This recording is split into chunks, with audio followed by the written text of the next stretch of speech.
You're listening to The World at 8 with Lynn Mozart.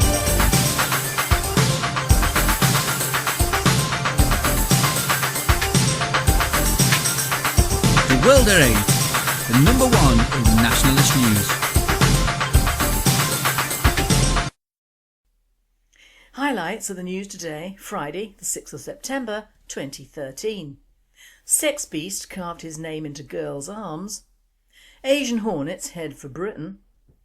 Abortion laws left meaningless as doctors put above the law. Sweden grants blanket asylum to Syrian refugees. Italy, suicides rose 12% at the height of the recession. Plantivan terrorism leads to lost Dutch nationality. Nick Griffin MEP, who today talks about Syria, Dawn and Clive and the peanut debacle. Underwater volcano is Earth's biggest.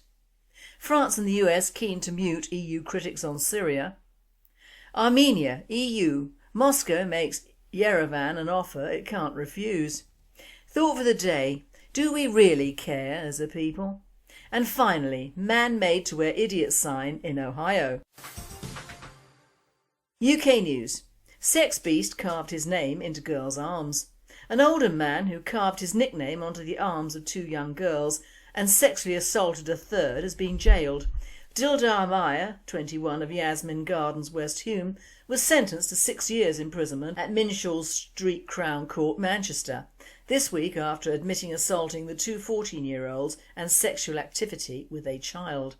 The assaults took place near Boundary Park in August last year when Miah carved part of his nickname onto the arms of the two girls with a piece of glass. He was also charged with an offence of child abduction after a 14-year-old girl was found at his home address in November that year. He had previously been issued with a child abduction notice stating that he was not allowed to communicate with her or allow her to stay at his home. Following further disclosures by the third victim some weeks later, Miah was charged with 3 offences of committing sexual activity with a child between August and November 2012, as well as child abduction with intent to commit a sexual offence. He pleaded guilty to all the charges. Charlotte Rimmer, District Crown Prosecutor for CPS North-West, said Dildhar Miah targeted his young, vulnerable victims and sought to use his influence as an older male to exploit them. Carving his nickname into the arms of the two girls while they were intoxicated was just one way in which he tried to exercise his control over them. World at 8 states. So this Muslim bastard has only got 6 years and will be out in 3. He raped children and at the moment we have our prisons getting fuller by the day with foreign rapists and abductors, most of which are of the faith of Islam, and they should be deported with their families. This is the only deterrent that will soon be open to us, as not only are we getting full in this country, but our prisons are full to busting, even allowing for a new multi-million all-mod cons prison to house these so-called men. Send them back, judges, send them back. Asian Hornets head for Britain. Public warns swarms which deliver vicious sting are coming across the channel. Swarms of vicious Asian hornets are heading across the channel to Britain, the public has been warned. The Department for the Environment, Food and Rural Affairs said it feared the species had already, or was about to, spread to Britain during its peak season of September. DEFRA said the Asian hornet, Latin name Vespa velutini nigrithorax, was invasive and predatory and attacked honeybee colonies. A statement said it has spread very quickly to many areas of France where it is reported to be causing many problems for both beekeepers and biodiversity in the country. The hornet can prey on bee colonies, causing significant harm. World at 8 states. Not the only nasty thing to come out of Asia. Abortion laws left meaningless as doctors put above the law. Britain's legislation on abortion has become meaningless, MPs warned tonight, as the country's most senior prosecutor was accused of putting above the law doctors who agreed to arrange illegal terminations. Lord MacDonald, the former Director of Public Prosecutions, described as very dubious the decision overseen by his successor Keir Starmer QC not to charge 2 doctors who agreed to arrange abortions of baby girls purely because of their gender. Britain's biggest abortion provider declared that the decision showed that terminating babies because of their gender is not necessarily a crime. The Crown Prosecution Service has told 2 doctors who were exposed by an undercover Daily Telegraph investigation last year that they will not be charged even though there was enough evidence, because it did not consider the issue to be in the public interest. The CPS said the key reason for the decision was that the doctors would still be investigated by the General Medical Council. But Lord MacDonald said this amounted to letting them avoid criminal action because of their professional status, undermining the basic principle that everyone is equal under the law. The British Pregnancy Advisory Service, which carries out 55,000 terminations a year, went as far as to insist that sex selection abortions are not illegal. World Date comments. What would be interesting would be the public naming and shaming of the 2 doctors involved. Maybe they are of the same religious persuasion as the bulk of the CPS. If so, then they are merely carrying out the same medical practices as in their own countries, where to abort a normal, healthy female fetus is considered okay. It isn't okay in my country, even by an ethnic minority. I'm sick and tired of England turning into Pakistan or Saudi by virtue of deeds done with no punishment. European news. Sweden grants blanket asylum to Syrian refugees. Sweden on Tuesday became the first European Union country to announce it will give asylum to all Syrian refugees who apply. All Syrian asylum seekers who apply for asylum in Sweden will get it. Annie Hornblad, the spokesperson for Sweden's migration agency, told AFP. The agency made this decision now because it believes the violence in Syria will not end in the near future. The decision, which will give refugees permanent residence status, is valid until further notice, added Hornblad. Until now, Sweden could only house refugees temporarily for 3 years after each individual case was evaluated by the state. The agency expects that the vast majority of Syrian nationals who today have provisional status will apply for permanent status, said Hornblad. Those granted permanent status will also be allowed to bring their families to Sweden. World Date states. Is Hornblad mad, bad or premenstrual? I hope she isn't expecting all of Europe to follow suit. Has she really thought this through? All Sweden will be getting are the families of the rebel jihadists who will radicalise their fellows. God help Sweden. Italy, suicides rose 12% at height of the recession. The number of people aged 25 to 64 who committed suicide climbed 12% in 2009 to 2011 during Italy's worst post-war recession, according to data to be mulled at a meeting in Rome next week. Maurizio Pompili, head of the suicide prevention service at Rome's Sant'Andrea Hospital, described the situation as dramatic. The economic crisis-related suicide statistics represent a considerable increase, Pompili told Andronikos. There are around 3,900 suicides a year in Italy, he said. The most vulnerable people right now seem to be those of working age, Pompili noted. The Sant'Andrea Hospital Suicide Helpline and Centre assists some 800 to 1,000 people each year, he said, adding suicides can be prevented. Italy's economy is forecast to contract 1.8% this year, the OECD said on Tuesday, although its chief economist Carlo Pedone said it now appears to be at a turning point. Italy is the only one among the G7, the world's 7 most industrialised economies, to contract this year, according to the Paris-based OECD. Planteven, terrorism leads to loss of Dutch nationality. State Secretary Fred Teven, Security and Justice, wants to bring a new bill to automatically strip Dutch citizenship from members of terrorist organisations. At this time, Dutch citizenship can only be taken if someone voluntarily joins the army of a state that is engaged in hostilities against the Kingdom of the Netherlands or against an alliance of which the Kingdom is a member, such as NATO. Teven sees changing social perceptions of terrorists or paramilitary and guerrilla groups enough reason to tighten the current system. However, a final criminal conviction is a prerequisite because high demands are necessary before citizenship can be lost. The new measures, however, may not result in the offender being stateless. The removal of Dutch nationality can only occur if someone also has another nationality. Belly of the Beast. I now hand you over to Nick Griffin MEP, who today talks about Syria and Dawn and Clive and the Peanut Gallery. So it's been a really busy week I've got to tell you about now. No sooner really back from the end of a very, very tricky journey back from Syria, more on all that in due course, as I had to head up to Workington on Wednesday, where Clive Jefferson and Donald Charlton, as I assume you know, certainly hope you do, were in court over allegations that some Poles had been greatly upset by our local election leaflet up there, which pointed out that the Labour Party had used some Poles to hand out election leaflets. They didn't even know where the right area was, so they'd got it wrong. They put them out on the wrong day. So, as we said, if you pay peanuts, you get monkeys. Well, the Labour Party has organised a whole bunch of Labour Party supporters to say that this was a terrible thing, and also they dragged some Poles into Carlisle to say they'd been mortally offended and they'd never heard anything worse, and that we're calling the Poles monkeys, which of course we are not. We have, as you know, members in the party of Polish descent. We have very good relationships with various Polish nationalists. We've got a great deal of time for Poles, but we don't think there should be hundreds of thousands of them over here taking our people's jobs. But Poles are most definitely not monkeys. They're as European as thee and me.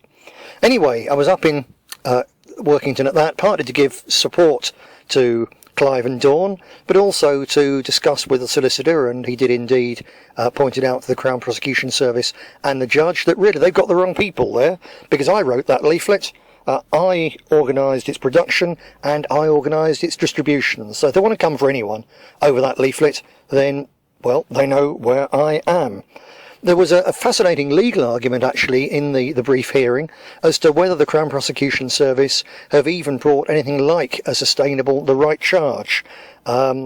Question is whether that particular section of the Public Order Act, which has to be about behaviour which is in a public place, applies once a leaflet has been put through someone's door and is in the privacy of their own home. That bang, if you heard that, by the way, was an acorn falling on top of the car.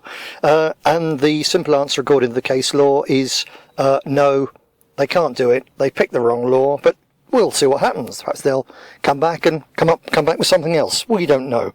But that one is going to run and run. Having been there, I had to dash down to Manchester Airport and get over to Brussels, partly to get my car out of the airport, because we left it there last week when heading to Syria. It's very easy to get your car out of a long stay car park, unless the car parking ticket is in someone else's wallet in Cumbria. And as Mr. Jefferson had taken the car parking ticket and he still had it, I had a bit of a struggle to get the car out.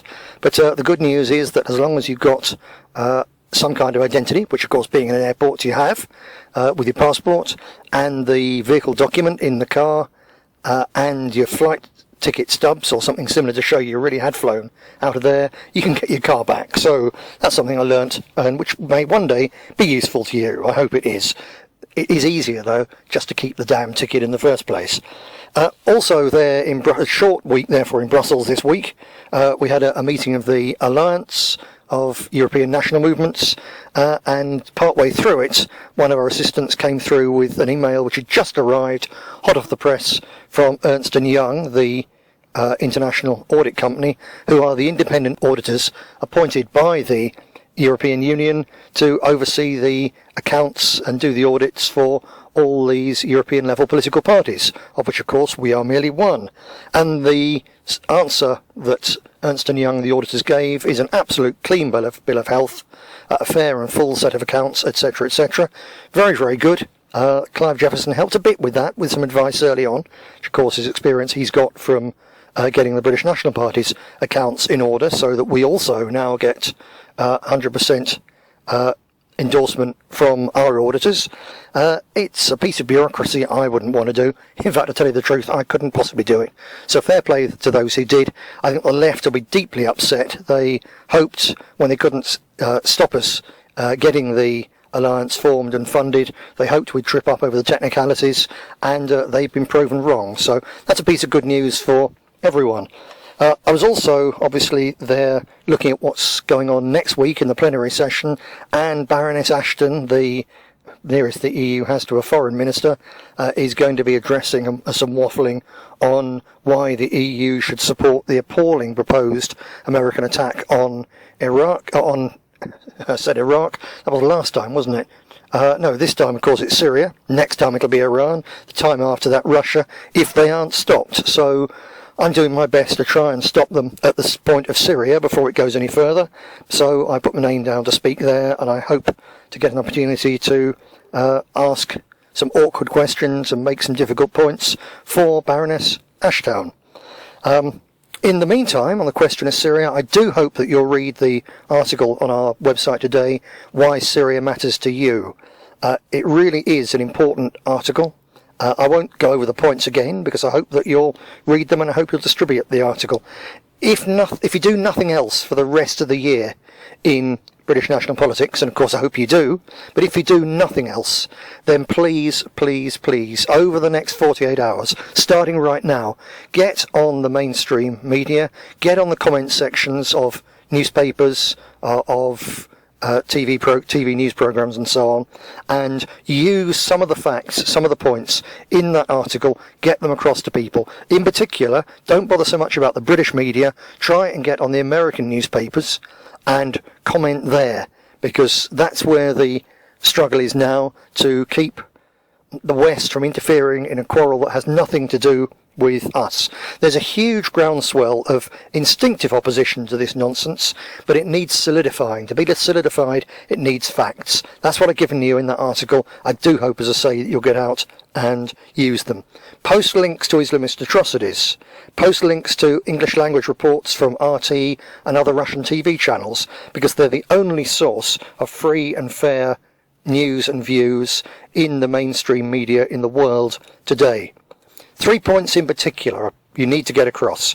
One is the sheer irony, the horror, that as we approach the anniversary of 9/11, Obama and the other warmongers in the USA are on the verge of turning the United States Air Force into the Al-Qaeda Air Force. That's the first point. The second one, obviously, as you probably know, the Americans have a huge streak of Christianity still in them. They take it very, very seriously. So point out that the Syrians, everywhere that these so-called moderate rebels have taken over, Syrian Christians have been massacred. Whole village loads of them. Just in the news today, they're talking about how one of the last villages in the world that speaks Aramaic, which is literally the mother tongue of Jesus Christ, has been overrun by Al-Qaeda sympathisers, that Christian businessmen and villagers have simply disappeared. There have been efforts already to forcibly convert them. A statue of Mary in the town square has been smashed. It starts there. The Christians of Syria their community will be utterly destroyed if the United States helps the rebels to win. It's as simple as that. Syria is the last place in the Middle East where Christians are still free and fairly treated and free to practice their religion, our religion, and if secular Syria falls, there will be nowhere. That's the second point. The third point is to get across the fact that when Obama and the others say, oh, don't worry, there's no chance of having boots on the ground, it's inevitable there were boots on the ground. With a 60-day campaign, which is what they're talking about, that is aimed at regime change, or at least the destruction of the Syrian government under President Assad, and its replacement by a war-torn shambles of Islamist warlords. And if that happens, they will, of course, gain control of the arsenal of the Syrian government, the government forces, which means that they will come into possession, I think it's pretty clear, of chemical weapons, because although Assad has said he didn't use them, and I think we can take that to be true, because certainly it's not in the interests of the Syrian government to cross a very clear red line, but whether they were used or not, there'll be plenty left. They will fall into the hands of Al-Qaeda. They will be used against us on the streets, on the underground of London, of New York, of Moscow, anywhere in the world, and therefore Britain and America will have to send in special forces troops at least to try and secure those arsenals. So our boys and girls will end up fighting and dying on the streets of Damascus and various dusty villages in parts of Syria that have got nothing to do with us if the Americans go ahead with their attack. Those are the points you need to get across. The Al-Qaeda Air Force, the persecution of Christians, and the fact that they'll have to send troops in to get the weapons off the Islamist rebels who will otherwise use them against us. Those are the points to get across. Please get out there and do it, because that vote in the American Congress could well be on a knife edge, and just one little bit more push from public opinion to one or two more senators, one or two more congressmen could make all the difference. If you do nothing else this year for the cause, give that a go. Thank you. Thank you, Nick. I am pleased to say that some of the UK papers gave a very fair write-up of your trip to Syria, which was very impressive as you were the only MEP to go out there at that time. World news. Underwater volcano is Earth's biggest. Tamu Massive rivals the size of Olympus Mons on Mars. Geophysicists have discovered what they say is the largest single volcano on Earth, a 650-kilometre wide beast the size of the British Isles, lurking beneath the waters of the North-West Pacific Ocean. The megavolcano has been inactive for some 140 million years, but its very existence will help geophysicists to set limits on how much magma can be stored in Earth's crust and pour out onto the surface. It also shows that Earth can produce volcanoes on par with Olympus Mons on Mars, which at 625 kilometres across was until now the biggest volcano known in the solar system. France and the US keen to mute EU critics on Syria. The US, France, Germany and the UK will try to mute EU critics of Syria intervention at the Foreign Ministers' meeting in Vilnius on Friday, 6th of September and Saturday. The EU event comes after pro-intervention countries faced hostility from Russia and China at a G20 summit in St. Petersburg on Thursday. French leader François Hollande said in Russia it's really important that the Europeans here at the G20 are on the same page, in calling for a St. Petersburg statement that blames Syrian leader Bashar al-Assad for a chemical weapons attack on the 21st of August. British PM David Cameron said he has new forensic evidence that sarin gas was used. But Italian leader Enrico Letta noted that Italy will not take part in action without a UN mandate. He also tweeted after a G20 dinner that the evening session confirmed the divisions on Syria. The anti-Assad military coalition contains Australia, France, Turkey and the US. The Vilnius agenda also includes the Eastern Partnership, an EU policy on building closer ties with former Soviet nations. Russia has recently put pressure on Armenia, Moldova and Ukraine not to conclude EU political association and free trade pacts at a summit with EU leaders in November. World Today comments, perhaps these guys will come up with the $100,000 answer. OK, sarin gas was used, but by whom? That is the question if there is one. Frankly, I don't care. Armenia, EU, Moscow makes Yerevan an offer it can't refuse. Armenia chooses Russia over EU, headlines the European Voice, after the news Yerevan will join Russia's trade body, the Eurasian Customs Union, instead of signing the free trade deal it spent several months negotiating with the European Union. The surprise decision follows a Russian request for a meeting between Armenia's President Sergei Sargsyan and Russian President Vladimir Putin on August the 30th in Moscow. The EU forbids countries from being members of both its Deep and Comprehensive Free Trade Agreement, DCFTA, and the Customs Union. Thought for the day, do we, as a people, really care? We were up at Terminal 5 in Heathrow Airport today, collecting my American stepdaughter, and I had several thoughts. Firstly, what a lovely building it is, and how the car parking is so very well organised. Secondly, we have virtually lost this airport to the third world. And thirdly, why should we build yet another expensive air terminal just to ferry or collect more third worlders who are either coming in permanently to the benefit haven of the UK or swanning around with their relatives to second and third homes in Asia or Africa? Because apart from a few white Europeans, it was rather like being in Lahore, Calcutta or Nigeria. We have in effect lost our hold on our own internal workings, my friends, and as Putin has intimated, we have become a shadow of our former selves, mainly because we have never valued our country or our people the way we should have, and yes, we have allowed a form of genocide against our own people under the clever guise of helping people from other lands and at the same time providing cheap labour. At this moment in time we were all falling for this propaganda. We were all ignoring the price of being a small island which had never really been invaded openly in any sense of the real word invasion, and that was of a future which totally relied on the acceptance of losing our culture, money, pride and self-sufficiency, and not only that but paying through the nose for the pleasure of doing so. Only nationalism saw the light, and that light was deliberately put out by the governments and media. My point being, will the great British public ever really know what's going on, and will they ever really care? Who but the British National Party thinks about the future? We may be toxic in the eyes of the media, but who else will carry the can for the problems that massive immigration has and will bring? What other group of people, even some of the very good people that we have lost, do if we cease to exist? Nationalism is on the rise in Europe, and there's a very good reason why this is so. For the main part, we Brits don't want to think or dwell on what's happening to our country.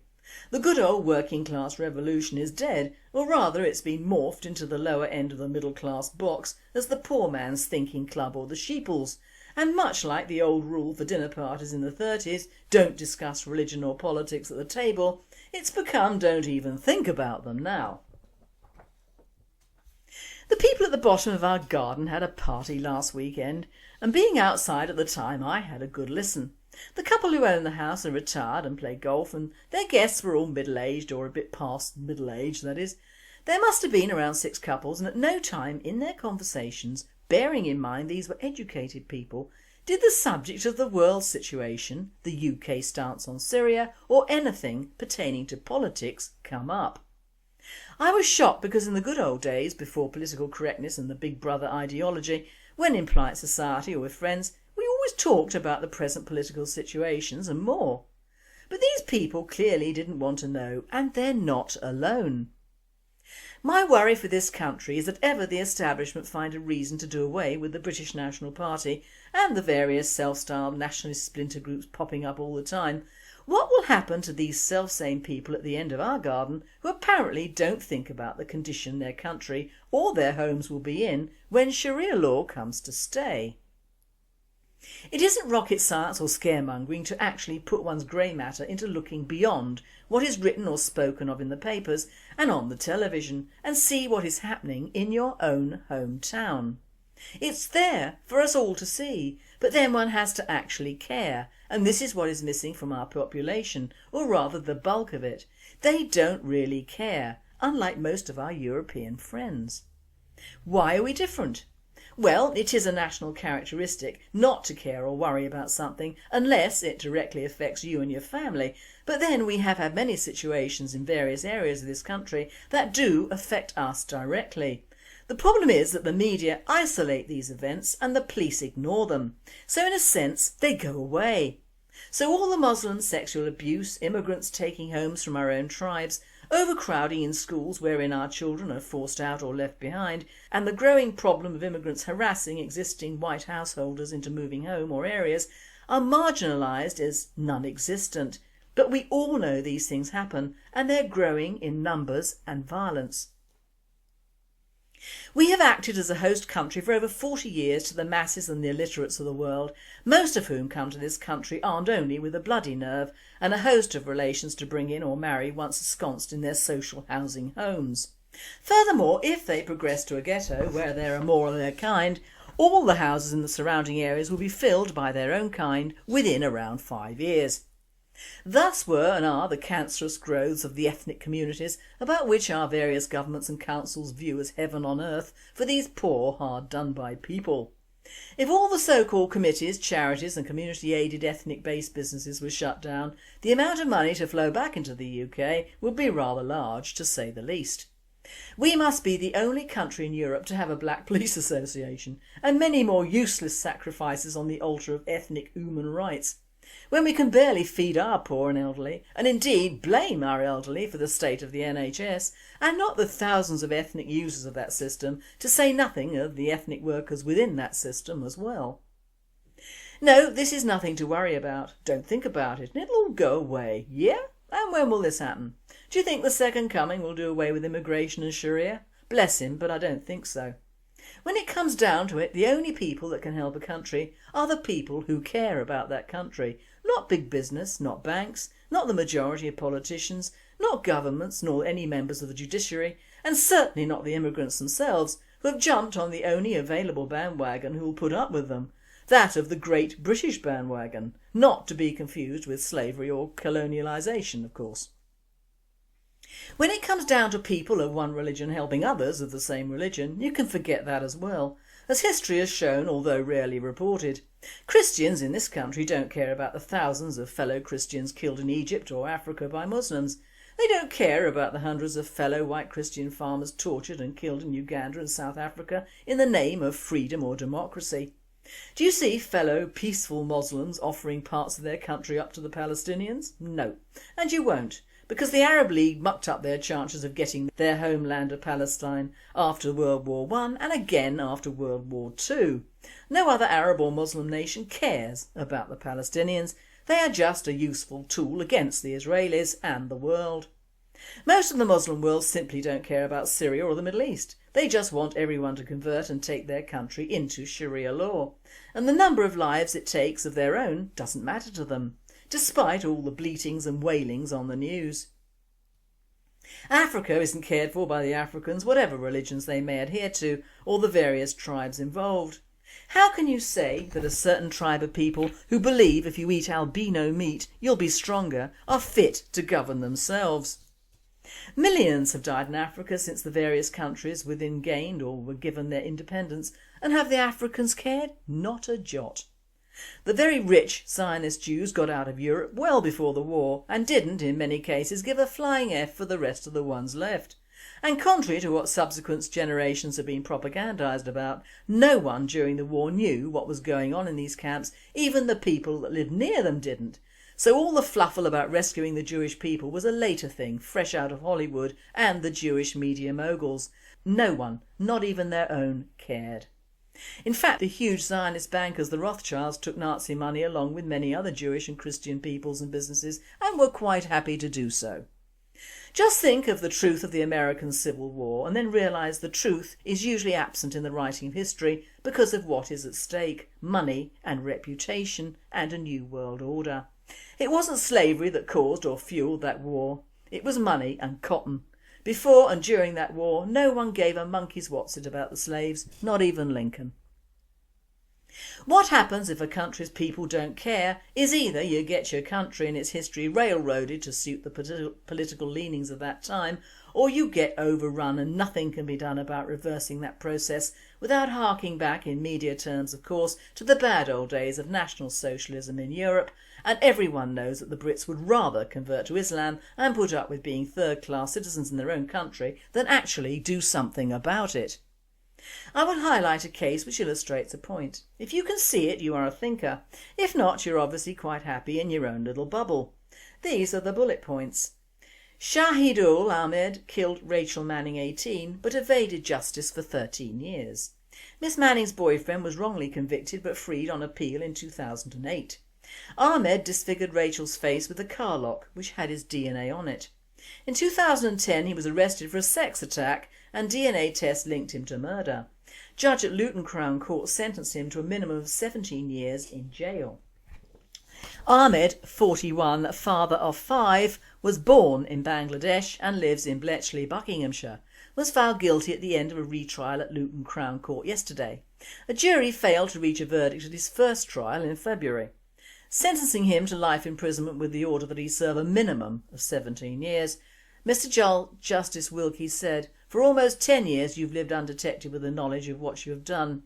Barry White served 6 years in prison. Mr White's conviction was quashed at the Court of Appeal in 2007 and he was acquitted at a retrial the following year. However, he has never received a penny in compensation for his last years.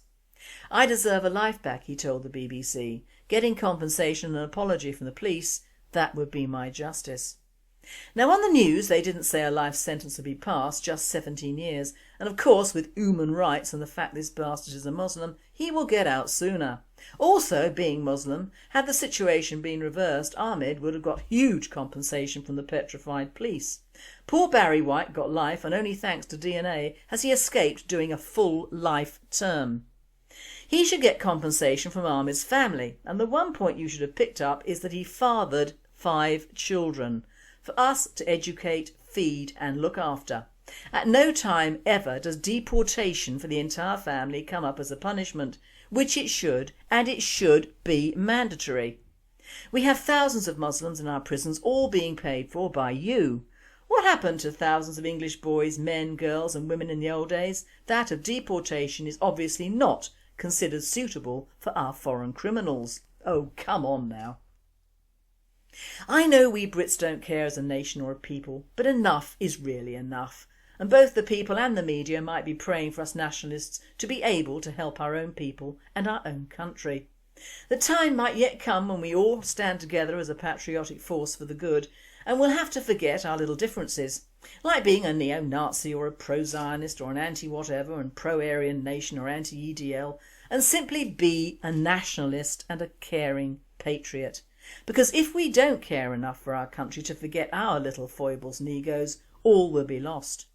As this country doesn't have the benefit of a large thinking population. That has been taken out of their heads and substituted by a selfish and self-serving culture. And it will be down to us nationalists to try and put this country on the right road to economic and civil recovery and back into the world order. But for ourselves this time, just ourselves, this island will still be an island, and it will be our island. And finally, man wears idiot sign after threats to police. The public shaming was ordered by a judge in Ohio after the man drunkenly threatened police in 9/11 calls. A man who threatened to kill police officers in Cleveland has been ordered to wear a sign in public declaring him an idiot. Richard Dameron, 58, must stand outside a local police station with a yellow sign round his neck for 3 hours each day this week. The sign says, "I apologise to Officer Simone and all police officers for being an idiot, calling 9/11 threatening to kill you. I'm sorry and it will never happen again." His public shaming is not the first of its kind in the city. The Cleveland judge who sentenced Dameron previously made a woman wear an idiot sign in public for driving around a school bus. This presenter says, "We should do it over here. The one thing I noticed is this guy is white. Would they do the same thing to a man of colour in Ohio? You can bet they might do it to a white English guy over here, but an ethnic? Never. It's all down in black and white." You've been listening to The World at 8. I am Lynn Mozart, and I and the team at World at 8 and Radio Britain wish you all a very happy and a very safe weekend.